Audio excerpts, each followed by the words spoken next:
You know, it was one thing to make the protagonist very, very ugly. It was another thing to market this as a Star Wars game when clearly it's probably just another bad game.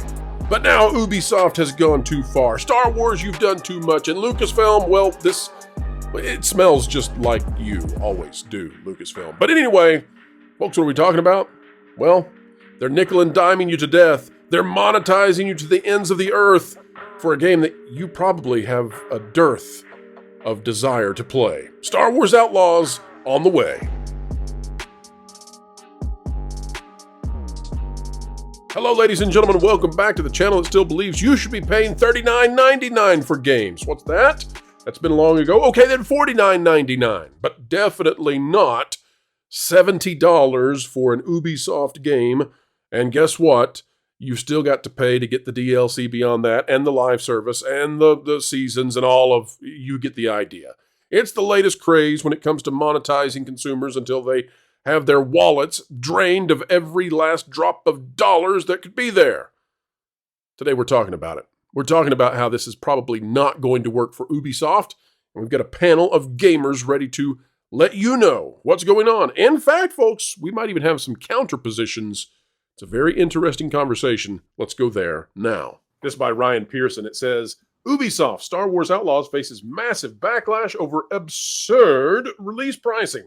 Protagonist's in-game model looks worse than the real-world actress. Now, folks, we've been covering this, but we've been covering it from the angle of this idea that game companies want to uglify their characters. So if you've seen the original model who plays this character, you know that she is a beautiful young woman and that this character looks nothing like her. This character looks more like Mick Jagger.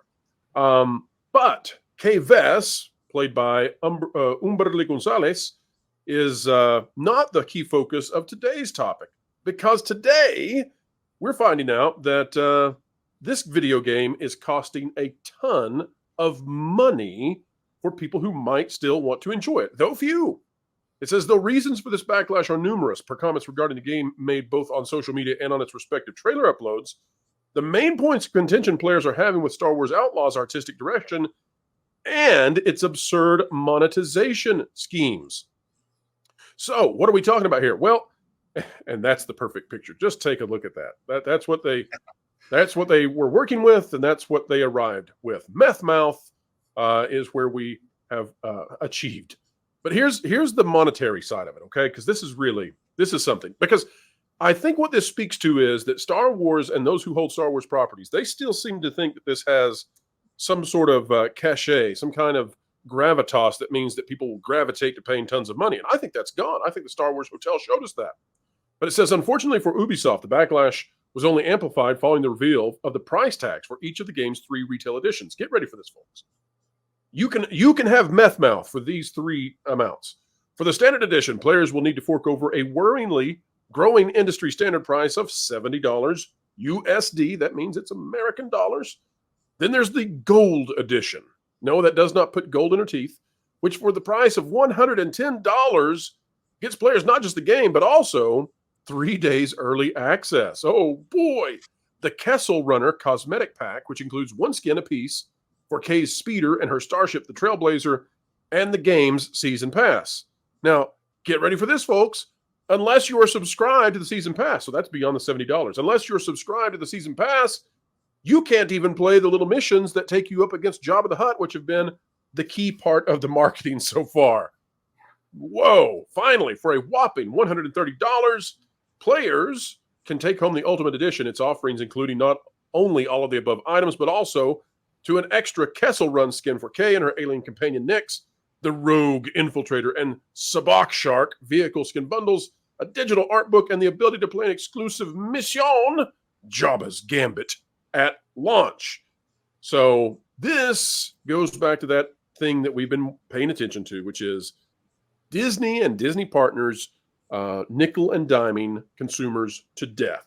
We go to Kara first. Kara, have you been following this controversy?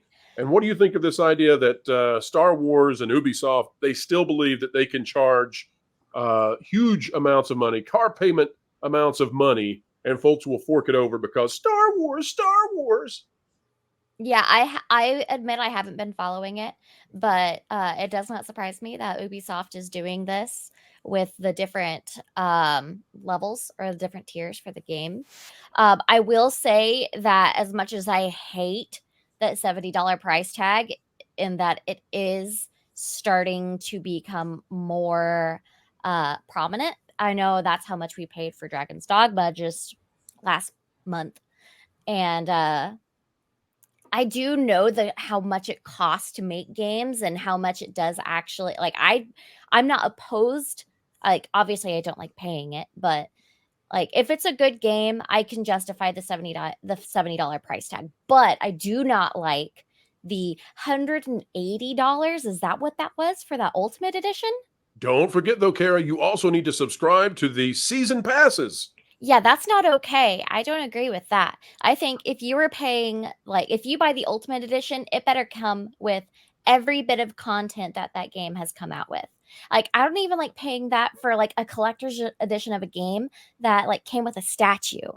Like that, like if I'm going to be paying that much, it better come with like what I spent for God of War Ragnarok or I think what it I. should make her attractive if you spend that much. That should be the big reward.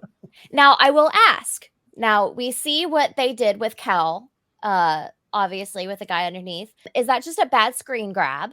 Or is it like, Well, yeah, or that's is a that really the good point. consistent? That's That the really a really good consistent point. So look? it's kind of half and half. There are very few shots where she looks actually pretty, and there are a lot of shots where Mhm. she looks really ugly. So the meth mouth shot, that's a moment in time that her teeth look especially bad.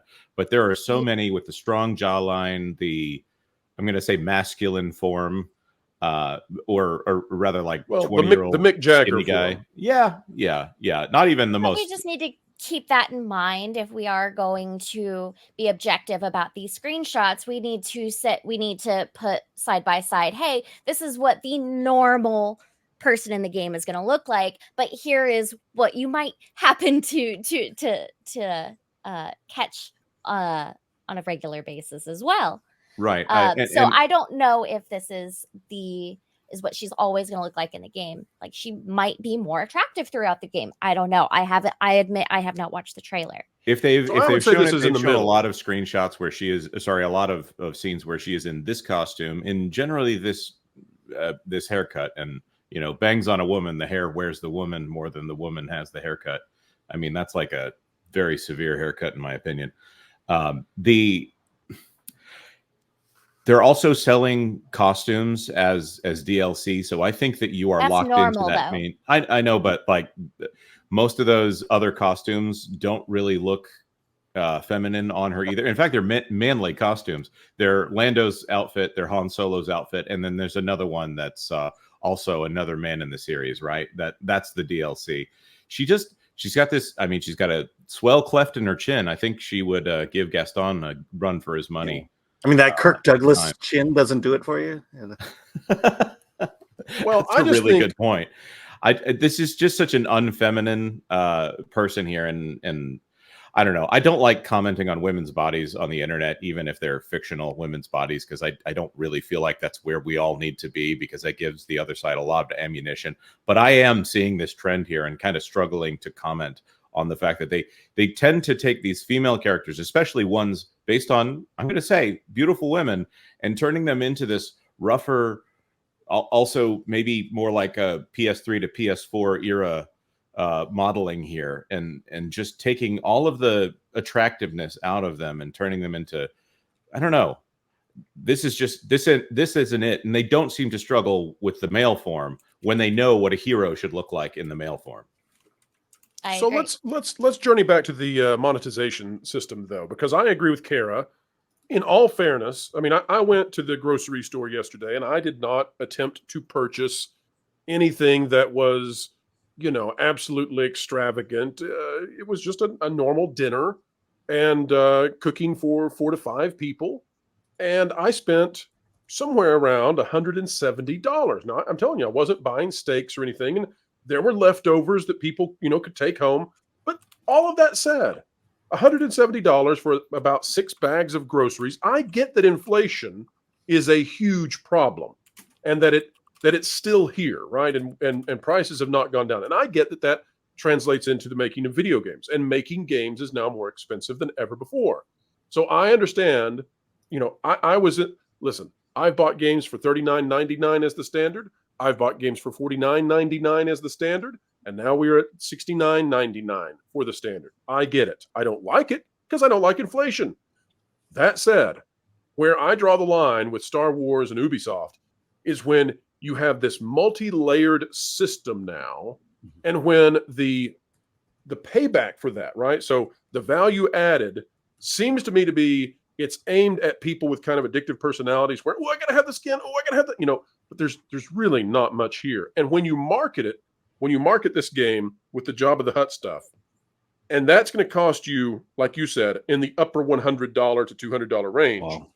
That's, come on. Because the kids, if there are kids who care about Star Wars at all remaining, then this is, that's also what they want. What does it say that all of the original trilogy attached stuff that they know that people will pay for is behind a paywall? Because the chance to go on a mission that involves Jabba the Hutt and the entire bounty hunter collection there, I think they know what's actually marketable here when they do that, as opposed to this battle droid and some lady.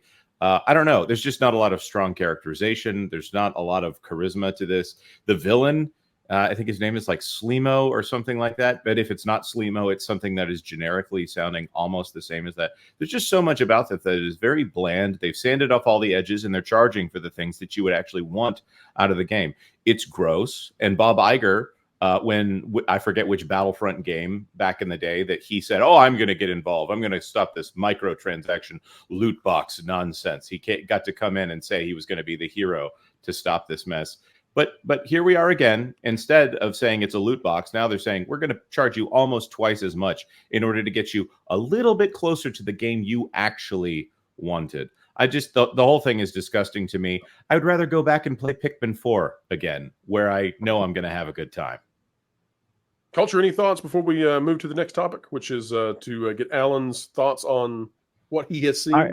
Okay, so when it comes to games, I like aesthetics of various games. Each game should have its own set of aesthetics and represent the characters they're presenting well.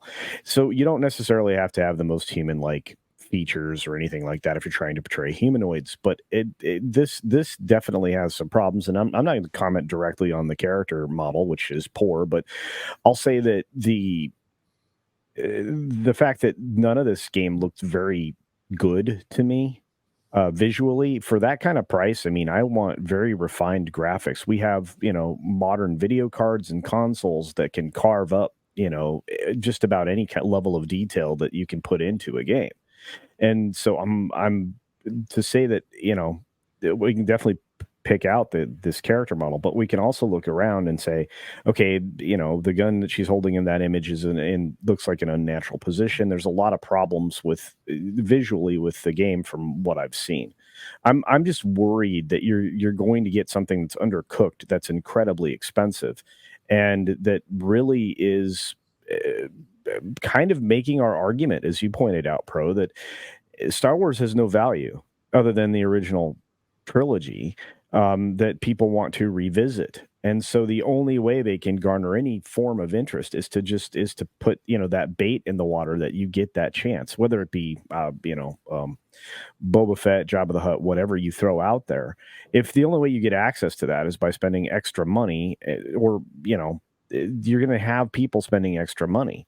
But I think we're about to find out the question that you asked, Pro. Is this a popular thing? Will this sell games? Is Star Wars capable of selling games still? I want to see how it compares to what Hogwarts Legacy did. Come on, Kara. Kara, that's unfair. Yeah, it's cruel. It's cruel. It is. But I think she's right. I mean, we're going to be looking at these sales numbers, and it's going to be the conversation we've been having for 5 years that the internet just decided to join, that Disney has destroyed all their IPs, starting with Star Wars specifically. Welcome to the party, kids. We've been here a while. You know what must drive them nuts? Kara just nailed it, because folks, if you want to drive the extremists on Twitter /X and TikTok crazy, remind them that in 2024, J.K. Rowling is the queen of games and Kathleen Kennedy is not. And that will drive them nuts. May I please make a comparison? Please. So Hogwarts Legacy did a similar aspect to where there was an exclusive mission that was only on PS5. I think it was like the Haunted Shop or whatever it was called. It was one of the most like interesting quests, honestly, that I did not expect in a game. And it was only with, I believe, like the deluxe edition, if you bought Hogwarts Legacy. What level did you have to purchase to get the Jabba the Hutt game? And the one thing that I did like about Hogwarts Legacy is they did not promote that haunted shop as one of the main aspects of the marketing. And it seems like Star Wars Outlaws is trying to do that with the Jabba the Hutt mission line. So they are trying to be a bit deceptive whenever it comes to the content that you're going to be receiving in the base game compared to what Hogwarts Legacy did with the with that particular shop. So there is some deception in it, which I think is not okay, especially for the price tag. So if they want to learn, if they want to see a outline of how to release a game that worked. I mean, people didn't start talking about that exclusive mission in Hogwarts Legacy until after it came out. But it was one of those that really garnered that excitement because nobody expected it to be what it was. So I think that they have a lot that they could learn on how to provide an exclusive mission that they're wanting to like nickel and dime for without being kind of deceptive about it. And no moral judgments here. We're not incensed. We're not emotional about this. We're going to be watching the market. And folks, we'll get an answer because the market will do the math for us. And we'll find out if these kinds of strategies are successful. Let me ask one question. Go ahead, Alan. So for the $70, you can't play the full game. Correct. It gets Alan. It gets you through the turn. It gets you through the turnstile. Yeah, that's a non-starter for me. I can't. I mean, $70 is too expensive, and yeah, so I won't be playing this game. Period.